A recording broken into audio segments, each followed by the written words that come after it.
Hello, everyone. Welcome. I'm sitting here with the cast after episode 1 of Incubus. Wanted to touch base, get your thoughts on it while it's fresh.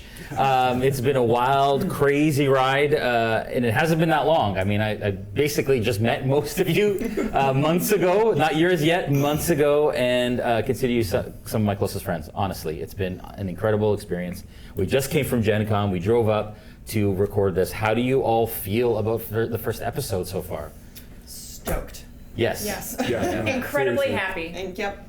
Cool. Mm-hmm. Yes. How has this experience so far differed from maybe what you expected? Is there anything that is different about this than you thought it might be leading up to it?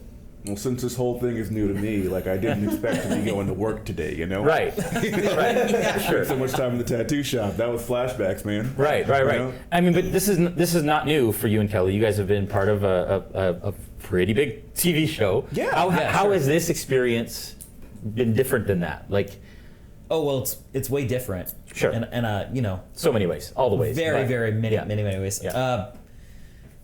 But it's gelling. You know, like being here feels like we're gelling behind the scenes. It all feels really good. Natural. Yeah. Yeah. And you know, as someone, as the DM, you know, watching you guys, for one, creating an environment of chaos in a tattoo shop is like a dream to me. Oh yeah. Being like, yeah, I'm just gonna watch this all play out from like up there for a second, and watching you guys kind of play these characters who are tattooers, and you know, watching someone like you know, Frank play Knarf, who Knarf is, you know, an inexperienced tattooer, and Frank has the most years on any of us when it comes to tattooing itself. It's really comical, and it was really amazing to watch all of them, and they've all gelled. You know, we've since our session 0, and you know, building these characters, it's been so easy to watch this unfold already. Yeah, and I mean, even watching it from behind the production booth, it was very entertaining to watch how visceral a reaction you had. And I mean, how often do you play D&D where you're doing something that you actually do in real life? And so bringing that expertise, it was really, again, it felt natural. It was incredibly entertaining. And for all the tattoo artists at home, right, who also love D&D, I guess it's a great little kind of like love letter to what you guys do, and I think that's awesome. When it comes to the session of itself, brand new, we just finished it. What were some highlights for you guys? Oh man, like, okay, again, just the New, whole thing brand being new. new, you Yeah. know, it's like seeing the miniatures when they got here and like the extra like flames you brought out and knowing that like this isn't just like me, you know, writing my notebook and like figuring the stuff out. Like this is rad. Like it tells a whole story. It got me way more invested, you know, like immediately. And I don't know, there's never been a point in my life where I was able to like use these skills that I thought weren't really useful. Because when I'm tattooing, like I you know, there's no like voices and acting and doing all the stuff.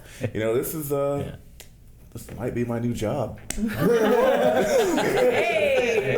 Hello. There you go. Expect an agreement You know? next week. Yeah. I mean, it was very grounding for me. Yeah. Like, I think we all have been like buzzing since we knew this was going to happen, right? Sure, And then we're actually in gameplay. And I could feel like nervous for half a second because I've never been in front of cameras or anything like that. But I could just like look at these guys, look at Chad, look at Frank, and you know, just feel like, oh yeah, these are like my people. Yeah. Like we have figured out over the past few months, totally. and then especially during Gen Con, Yeah, it was sure. exactly what I expected. And Sure. it was great, and it was fun, and it was absolutely everything. So good.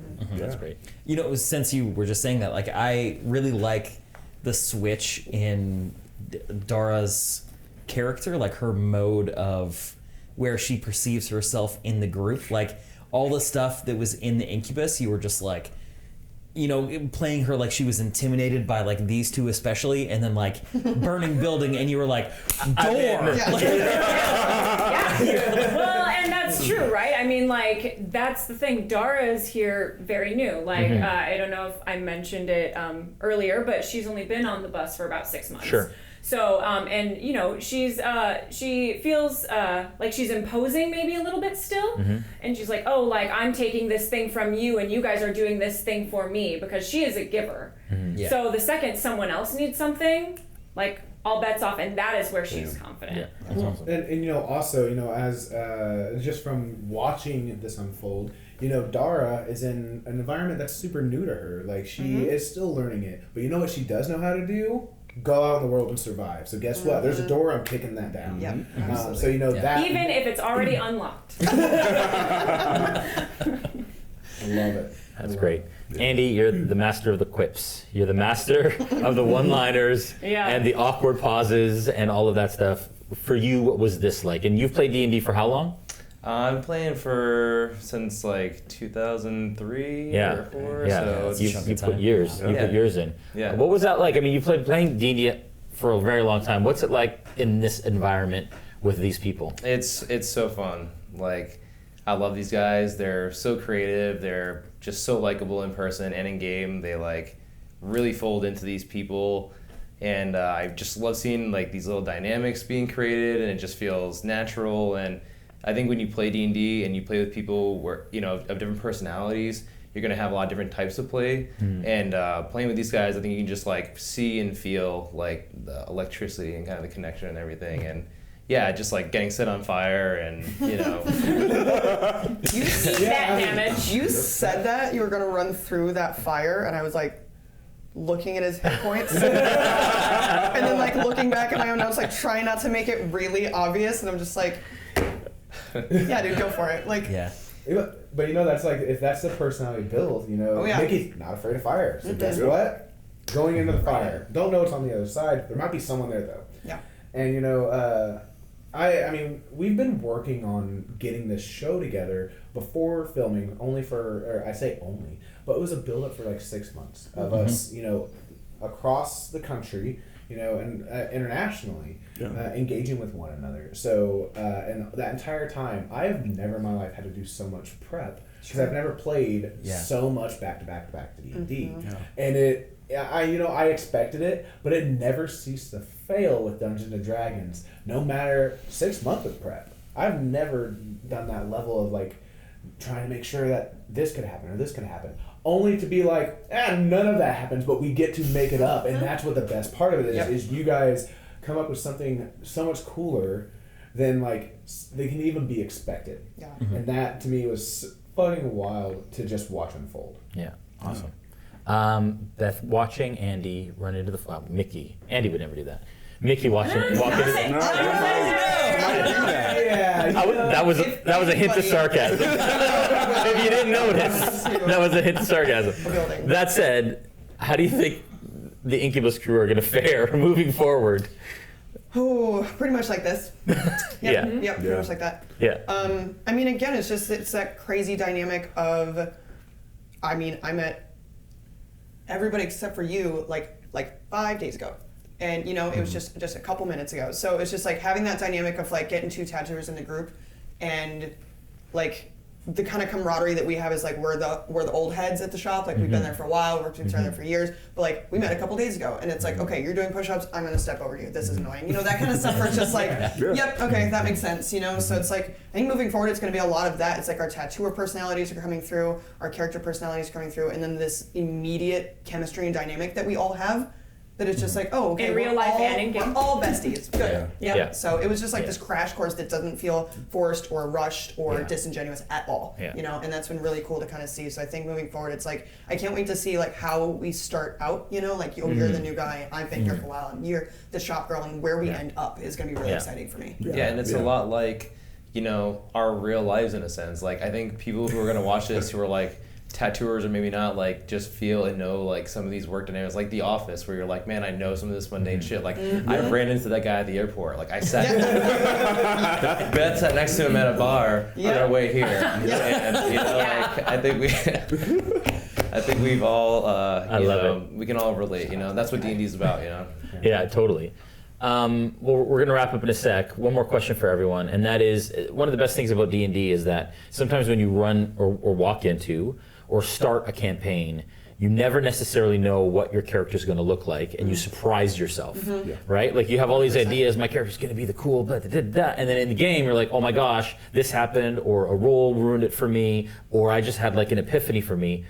like listening to Magvar, who has been very like even keel through all of our Zoom and all of our thing, say "shut up" was like really unnerving, right? And not necessarily out of character, because his character hasn't been built yet. That's what we're doing here. We're building his character, right? Yeah. So That's a little sprinkle of Kelly, though. yeah, great. He was like, That's I would murder important, this right? client. It's the thing about it is that, you know, in D&D people create a character and they create a backstory, and then for 5 years they stay specifically to that. And people evolve. Like in real life, people evolve, they change, they grow, they learn things, and some change dramatically, and that should be, and that is what is compelling about Dungeons & Dragons character.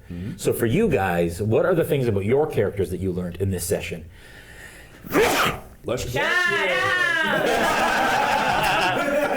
I was trying to get through that sentence before I sneezed, before I got went it. over. I didn't make it. Anyways, but yeah, what's one thing in closing that each of you kind of learned about your character? It can be as simple as, oh, I didn't realize I had a 50-foot rope. About your character in this session that will kind of educate your character moving forward. Frank. I got 2 things. all Oh! right? Yeah, the first one is I'm gonna need way more healing spells. Yeah. So that's what we learned about you and about Mickey. There you go. Yeah. You know. Yeah. And then like the other thing on like just on top of that is like the like coming into this and like learning how to tattoo again and just like not saying anything that I would say like as a 20-year tattooer. Like, Sure. no, you're not doing that. So cool. It's really kind of fun to like relive that, but also like I'm starting to realize just how bad at tattooing that Knarf is, and you know how long this road we have Right. to go, and like Right. that to me is fun. It's gonna be great. And leading with that natural one educates them. Yeah. Right? Yeah. It's like, oh my gosh, I thought maybe he'd be good. Right. He's an artist. Yeah. Maybe not. Maybe not. Maybe it's Maybe not not as so easy much. as it looks, guys. Yeah. Some days you just fill your head with the Yeah. You know. Pass. Yeah, I think like what I noticed about Dara is how, you know, how nervous she was around Yokai and Mickey is kind of like a reflection of herself. Like, I thought you were going to say a reflection of real life of how you feel. y'all make me nervous. You know, Dara, you know, is a survivalist, like we said, and she is really confident in the real world because she knows that very well. Yeah. And, you know, that she becomes very small in this incubus, right? And here are the most senior people here, you know, seeing like, oh yeah, like those people are like me out there and I'm scared of me, so I'm scared of them. So that's something I learned about Dara. Ooh, deep. Damn. Yeah, that was Deep good. cut. Good insight. I was just gonna say the rope thing. Kelly.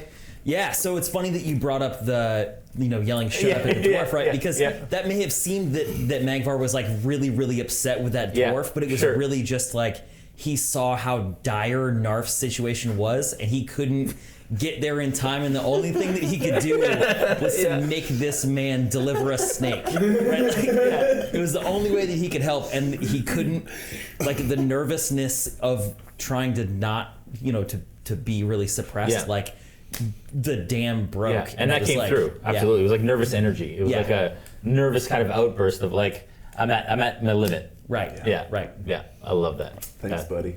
Yeah. I'll give you a snake any day. And we got him to scream so loud. I'm waiting for it. Startled. So sorry. I love it. Apologize. Okay, so you're good. Yeah. Oh, So good. goodness. For me, I think it was that I had this idea that Yokai was going to be like, because I've never played, what's the magic rogue? That I Arcane Trickster. Yes, Yeah. Arcane Trickster. Obviously, I don't even know the name.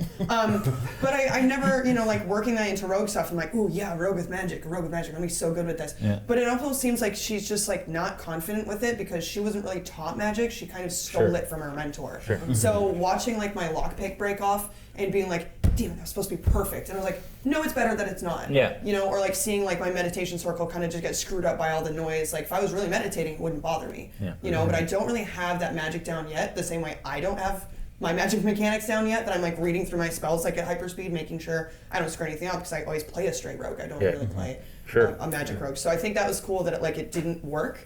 And I was like, okay, maybe I'm just bad at magic for a little while until I get better at it. So Yeah, good. that's Yeah. cool. So good.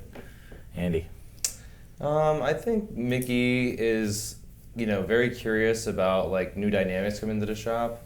I think like he's still kind of trying to feel like where Knarf is at. I think like I was kind of wondering like I loved that dynamic. I love that like. yeah, Yeah, you that was got it. really good. I really wanted to feel authentic. You know, we didn't talk about it ahead of time. Like, you know, I think that's super important for like those relationships to feel real. And like I've been an apprentice, I've been a mentor, so I think like it's really cool to like see like what happens when someone gets hazed. Like, do they stay confident? Do they fold? And it's also Knarf. He's a confident, huge person. You know what I mean? But he also kind of like knows he's the low man of the totem pole.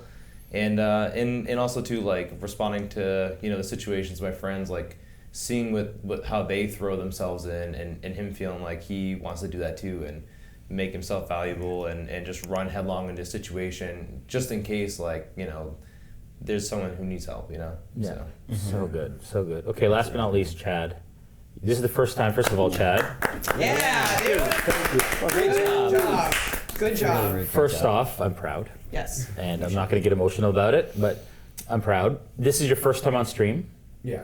What have you learned about yourself as a Dungeon Master after this first episode? As doing home DM, I've been DMing for 15 years. At home, it's very much go with the flow. You don't feel like I very much just read what my players are doing and just try to just drive a story from them. And this is very much the same case. But obviously, we're trying to meet beats. We're trying to do some specific things. And, it never fails if you get a whole bunch of tattooers together. It's not going to go the way you think it's going to go. It's going to be chaos. And,